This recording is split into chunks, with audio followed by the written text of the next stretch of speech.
नागरिकांसाठी महत्त्वाची बातमी। महापालिकेच्या जन्म मृत्यू विभागातील कारभार पुन्हा एकदा चर्चेत आलाय। काही दिवसांपूर्वी स्थायी समिती सभापती विजय अग्रवाल यांनी विभागाला भेट देत प्रलंबित कामांचा आढावा घेतला होता। मात्र या आढाव्यानंतर ही परिस्थितीत अपेक्षित सुधारणा झालेली दिसत नाहीये।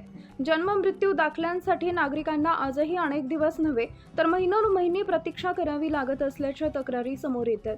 वारंवार कार्यालयाच्या फेऱ्या मारून ही कामं रखडत असल्यानं नागरिकांमध्ये तीव्र नाराजीचं वातावरण आहे। याच पार्श्वभूमीवर आज प्रसिद्ध झालेल्या वृत्तपत्रानं महापालिकेच्या जन्म मृत्यू विभागाचा कोट्यावधी ठप्प असा सवाल उपस्थित करत विभागाच्या संथ कारभारावर बोट ठेवलंय। नागरिकांचं म्हणणं आहे की केवळ आढावा बैठका घेऊन प्रश्न सुटणार नाही तर प्रलंबित प्रकरणे तातडीनं निकाली काढून वेळेत सेवा देणं आवश्यक आहे। आता संबंधित विभाग प्रशासनानं त्वरित कारवाई करून नागरिकांना दिलासा द्यावा अशी जोरदार मागणी होती आहे। आपला Vidarbha live bureau report Akola. भाऊ आज तुम्ही पाहणी केलेली आहे, काय आढळलं नेमकं तुम्हाला? आढळलं काही नाही आहे, यांचा विस्कळीतपणा आहे, कामामध्ये लक्ष नाही आणि अव्यवस्था पूर्णपणे या भागामध्ये आहे।